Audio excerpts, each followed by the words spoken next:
Let me get this one. Hold on. Typical. Hey, it's all over. Hello.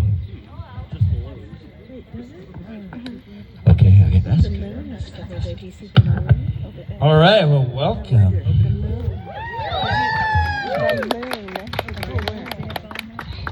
Tell me what to do. No, sincerely, welcome everybody. So happy to have everybody here. You hear that? Is that good? Is that good? Yeah. Good? Sound check? Too loud. Okay. All right. So, anyway, I'll try to keep this not too extended, kind of short. For a couple of reasons, I don't want to bore you, but, you know, there's some NBA guys out there, Jack. Oh, that's right. And, Sure. yeah, Seth Curry. He told me the over-under on my speech tonight was 11 and a half minutes. So, okay, you girls out there, ask your husbands about that one. They can explain that one.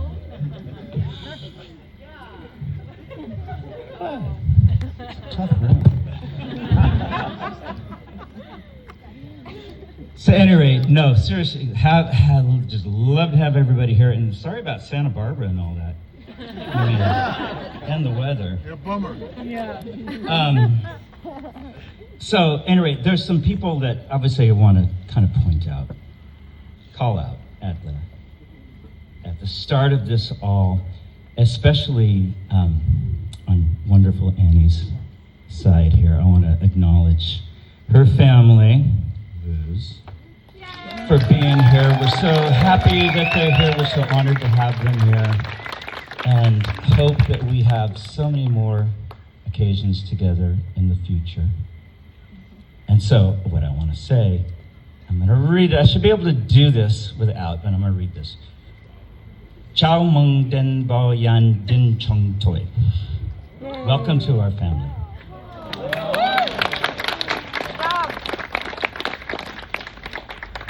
Did that sound right? I have a place in Vietnam, so I should be like a lot better. Okay, someone else I want to acknowledge. So, in marriage, you know, as the years go by, you know, time goes on. You know, couples experiment with other things, you know. And so Betsy and I, What does that mean? we experimented with exchange students, and which can be a bit of a disaster, but it can also be great. And I want to acknowledge Max Gouffenet and his wife Julie here. He was our first exchange student from Belgium. He's a massive soccer fan. He calls it football, but you know, play along if you're talking to him. But he's fantastic. He's great, and we're honored to have him here. We went to their wedding in Belgium, in the countryside. It's beautiful. And anyway, we hit it out of the park with Max. Max hit it out of the park. That's a baseball term. So speaking of baseball, raise your hand if you ever knew, encountered, were impacted by my father, Don Curley. So, our father, Don Curley, was a massive sports fan, but especially a baseball fan. And he played baseball at all levels, coached baseball at all levels, was a scout, actually, but lived his life around sport, but especially baseball. If you go to Pacific Grove High School, the baseball field is Don Curley Field. And I have to tell this story, because here we are in October, is I was probably 10 years old, and my parents were getting ready to go to a wedding in the afternoon. Okay, before the world went crazy, baseball used to be played during the day, and I won't go there, but it's in the afternoon, and they're getting dressed, they're getting ready to head out to go to a wedding. And my mom's looking radiant. Wonderful Claire, right there, as she is tonight. Give it up for Claire. And my dad is there, and he's just livid. And he's fixing he's getting his suit ready. And I think it's a leisure suit. Okay, so this is 1979.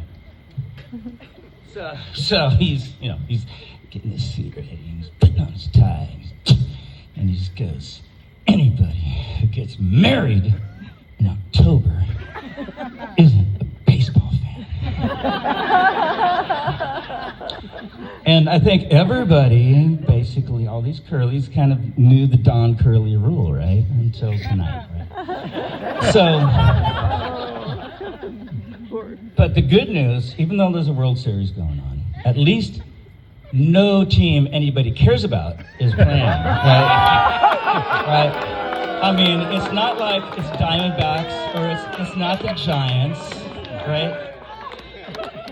You know, in fact, who is it? One team's not even from the United States. Okay, so nobody cares. It's a good thing. Right, Susanna? Huh? She got called out. She objects.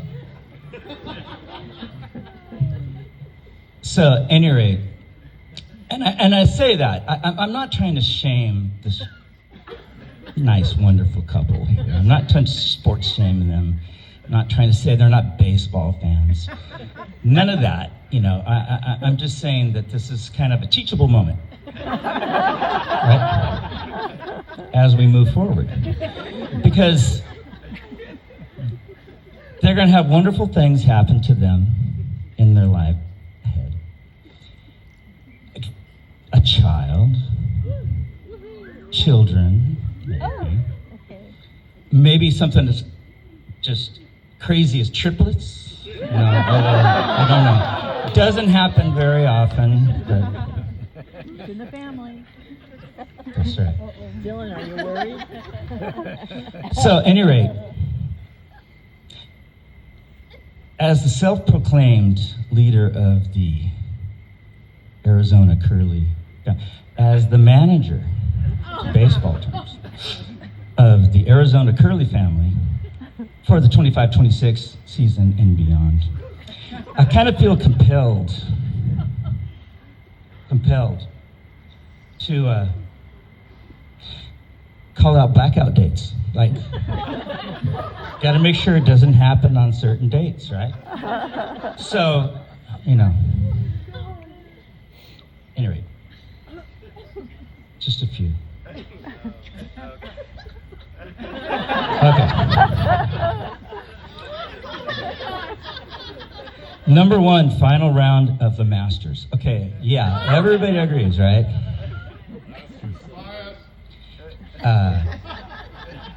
Final round U.S. Open, okay. That was on the top, but I got to thinking, you know, so as everybody here knows, the final round of the U.S. Open is held on Father's Day. And I got to thinking, that's, you know, that's kind of cool. You know, have a birth happen on Father's Day. So, being the gracious person that I am, I'm giving you final round U.S. Open Father's Day. And the rest we can talk about later. I got to get through this. Steph's got to cover his point spread. So, but final round Ryder Cup. Okay. Final round Ryder Cup happens every 2 years. You got a lot of time to plan on that one, right? And evidently there's like this 9-month window. My people tell me there's a 9-month window. So, you know, you should be able to plan ahead on all this.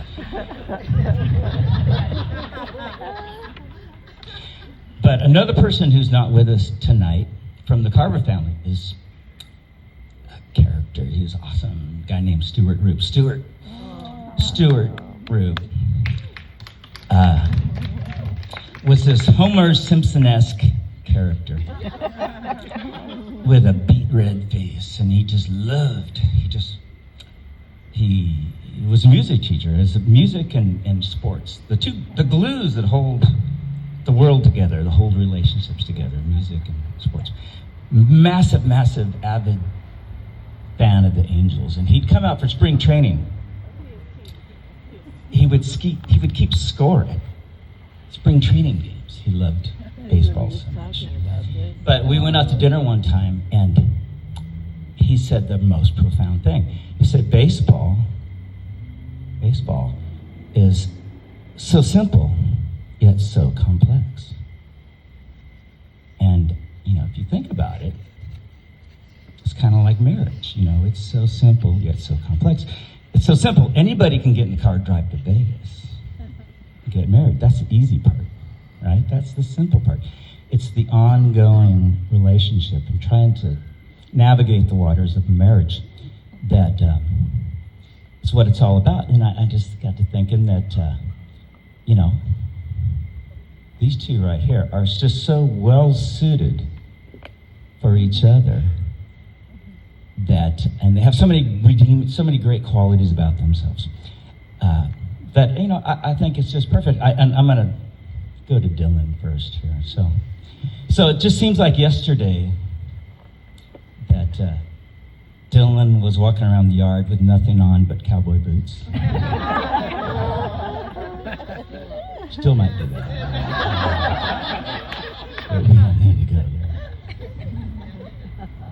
But Dylan was always just the easiest kid, and had so many great qualities. He was, even at a young age, he was very creative. He was doing floor plans. Did you mention floor plans? He was doing floor plans when he was in diapers. I mean, he was always creative, and always did everything right. Always landed on his feet. Always did the right thing. He was so easy going, and we used to joke that when he was like 4 years old, we could leave him for the weekend and just put a couple 20s on the counter, on the kitchen counter, and say, hey, we'll see you Monday, go buy some pizzas, we'll see you. And not that we did that, just joking. Not that many times, like twice.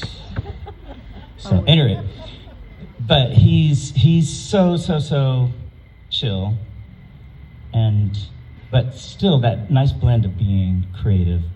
He's caring, he's empathetic, he has massive empathy. If you saw the little thing earlier here, very empathetic. Empathy is something I dabble in, so it's kind of foreign to me, but he's very good at it. He's very quick to correct me when I say the wrong thing, which is a lot of the time. And he'll say, no, you can't say that. Yeah.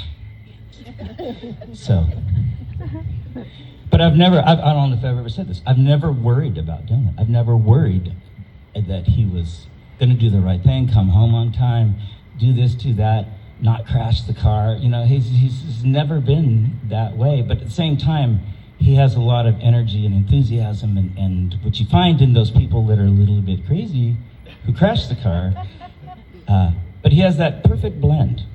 And so we're just so happy that this day has come. And it's happening with Annie here, who we just adore.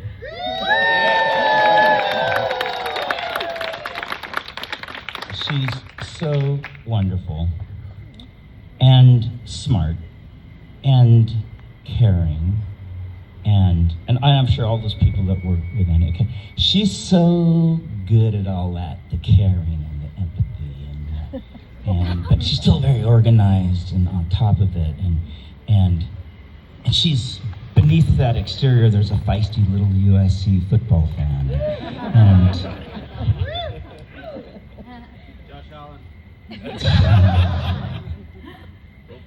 but at any rate, we just adore her. But she's so good at all that nice stuff. It's her job. I mean, she gets paid to take care of people and to help them with disasters and to help them, and it's really amazing. And so We love that about you. So you look at the two of them together, and I think they're just like the perfect couple. And we're so happy that they're getting together. We're so happy that you're all here to experience it. Sorry they got to start their lives off in Santa Barbara. I know it's a tough start here. And normally at this point you would say, oh, let's wish them luck in the move. They don't need luck. They're the cat that always lands on its feet. You know, they're fine. They're taken care of. So what I would like to do, though, is propose a toast to a long, long, long life together filled with joy and happiness. Good.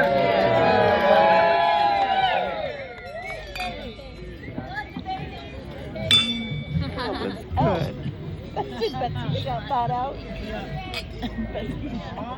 Lots of babies.